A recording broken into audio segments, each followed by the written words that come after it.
అందరూ భయపడ్డట్టే జరిగింది. చంద్రబాబు రాజకీయ కుట్రలో అన్నమయ్య జిల్లా బలైపోయింది. రాయచోటిని జిల్లా కేంద్రంగా ఉంచుతానని ఎన్నికల ముందు చంద్రబాబు ఇచ్చిన మాట నీటి మూటగా మిగిలిపోయింది.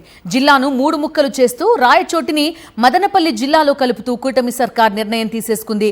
రాయచోటి ఎమ్మెల్యే మంత్రి రాంప్రసాద్ రెడ్డి కూడా ఈ హై డ్రామాలో భాగమై రాయచోటి గొంతు కోశారనే విమర్శలు వెల్లువెత్తుతున్నాయి. మొదటి హామీ మీ దగ్గరకు వచ్చి కావాలని చెప్తున్నారు, జిల్లా రాజధాని తీసేస్తారని. అవునా కాదా? చెప్తున్నారా లేదా? మీరెవ్వరికి అధైర్యం వద్దు. రాయచోటి జిల్లా ఉంటుంది, హెడ్ క్వార్టర్ గా ఇదే ఉంటుందని మీ అందరికీ ఆదేశిస్తున్నా. అవసరమైతే ఎవ్వరికి అన్యాయం చేయకుండా పునరీకరణ కోసం ఏం చేయాలో చేస్తాను తప్ప రాయచోటికి ఎట్టి పరిస్థితుల్లో అన్యాయం జరగదని నేను హామీ ఇస్తున్నా. విన్నారుగా రాయచోటి జిల్లా గురించి చంద్రబాబు ఏం చెప్పారు? కళ్లార్పకుండా అబద్ధాన్ని చెప్పడంలో చంద్రబాబు దిట్ట అని అంటారు. అది మరోసారి రాయచోటి విషయంలో నిజమైంది.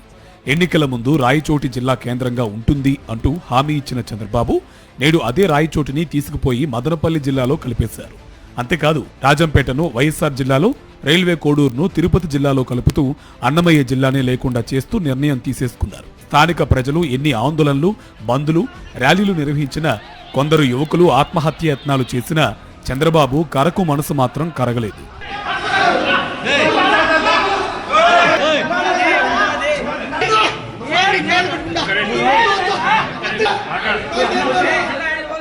రాయచోటి జిల్లాను మార్చబోమని గతంలో సీఎం చంద్రబాబు చెప్పారని, కానీ తప్పని పరిస్థితుల్లో జిల్లా కేంద్రాన్ని మార్చాల్సి వచ్చిందని అంటున్నారు మంత్రి అనగాని సత్యప్రసాద్. రాయచోటి జిల్లా కేంద్రాన్ని ప్రజలెవరూ కోరుకోవడం లేదంటూ కొత్త వాదన తెరపైకి తెచ్చారు మంత్రి అనగాని. దానికి ఎఫెక్ట్ గా రాంప్రసాద్ రెడ్డి గారికి ఇబ్బందికరమైన వాతావరణం వచ్చింది. తప్పకుండా ఆ ప్రాంతాన్ని అభివృద్ధి పరంగా గౌరవ ముఖ్యమంత్రి గారు ఆశీర్వదిస్తారు.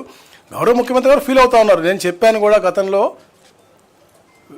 రాయచోటిని అని, వారు కూడా ఫీల్ అవుతా ఉన్నారు, దాంట్లో డౌట్ లేదు. కానీ ఎవరు కోరుకోవట్లేదు ఉంటానికి రాయచోటితో. రాయచోటి అనేది డిఫరెంట్లీ లొకేటెడ్ ప్లేస్ ఉంది. మేము కడపలో ఉంటామని చెప్పి రాజంపేట వాళ్ళు, రైల్వే కోడూరులో మేము తిరుపతిలో ఉంటామని చెప్పేసి విపరీతంగా అడుగుతూ ఉన్నారు. సో దాన్ని చేయడానికి చేశాను తప్ప వేరేదేం లేదు. రాయచోటి జిల్లా కేంద్రాన్ని తీసేయడం ఎంతవరకు సమంజసమని ప్రశ్నించారు మాజీ ఎమ్మెల్యే గడికోట శ్రీకాంత్ రెడ్డి. వెన్నుపోటు పొడవడం చంద్రబాబుకు అలవాటే అని అన్నారు. తన సహజ ధోరణిలోనే వెన్నుపోటు పొడవడం అలవాట్లో భాగం. ఎన్నికలు 2 రోజులు ఉన్నాయనగా రాయచోటికి వచ్చి ఈ జిల్లా కేంద్రం ఉండదు అని కొంతమంది అంటున్నారు. ఖచ్చితంగా ఈ జిల్లా కేంద్రం కొనసాగుతుంది, ఈ జిల్లా కేంద్రం కొనసాగించే బాధ్యత నాది అని పబ్లిక్ మీటింగ్ లో మాట్లాడిన చంద్రబాబు నాయుడు గారు ఈరోజు నిర్దాక్షిణ్యంగా వెనుకబడిన ప్రాంతాల ప్రతిపాదికగా ఏర్పడిన జిల్లా కేంద్రాన్ని తీసేయటం అన్నటువంటిది ఎంతవరకు సమంజసం? స్వతంత్రం వచ్చిన తర్వాత కానీ, అంతకుముందు బ్రిటిషర్స్ పాలనలో కానీ దేశవ్యాప్తంగా ఎక్కడో ఏర్పడిన జిల్లాలు ఎక్కడ కూడా రద్దు కాలేదు. కొత్తగా అక్కడక్కడ ఏర్పాటు అయితే వచ్చినాయి. కానీ ఏర్పడిన జిల్లా కేంద్రాన్ని రద్దు చేయడం చంద్రబాబు నాయుడు గారు ఒక్కడే, అది కూడా రాయచోటి ప్రాంతం పైన కక్షతో చేసినట్టుగా కనిపిస్తూ ఉంది. ఎంత దుర్మార్గమైనటువంటి చర్య! జిల్లాల విభజన అంశంలో ప్రజల అభిప్రాయ సేకరణ అవసరమన్నారు మాజీ ఎమ్మెల్యే రాచమల్లు శివప్రసాద్ రెడ్డి.